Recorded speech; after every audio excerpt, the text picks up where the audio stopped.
ছেলে যত খারাপই হোক, যত অন্যায় অপরাধ করুক, শেষ পর্যন্ত বাপের সম্পদের মালিক কে? আরেকজন পৃথিবীর যত ভদ্র হোক, নম্র হোক, ও পাবে কিছু?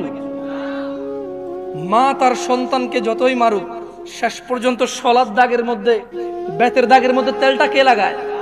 মলমটা কে লাগায়? চুলগুলো কে আশ্রয় দেয়? জামা কাপড়গুলো কে ধুয়ে দেয়?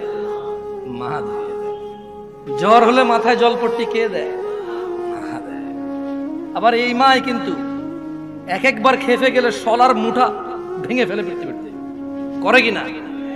আস্থা রাখো ভাই আমার, কোরআন সুন্নাহর মধ্যে আস্থা রাখো। আমরা যদি আল্লাহর বান্দা হই, কার বান্দা? আমরা কার বান্দা হব? তোমাকে আমি বলি, শোনো, আমি শেষ আমার ওয়াজ।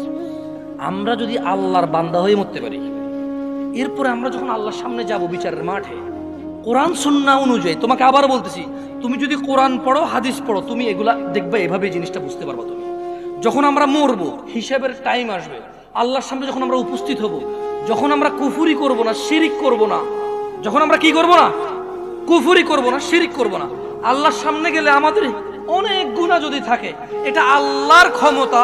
আল্লাহ আমাদেরকে শাস্তি দিবে অথবা ক্ষমা করবে।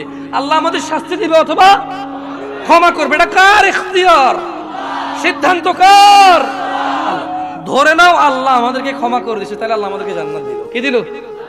ওকে, ধরে নাও আল্লাহ আমাদেরকে ক্ষমা করে নাই, তাহলে আল্লাহ আমাদেরকে শাস্তি দিবে। কি দিবে? কিন্তু ওই যে আমরা মুমিন মুসলমান, এই শাস্তি চিরস্থায়ী হবে না। কি হবে?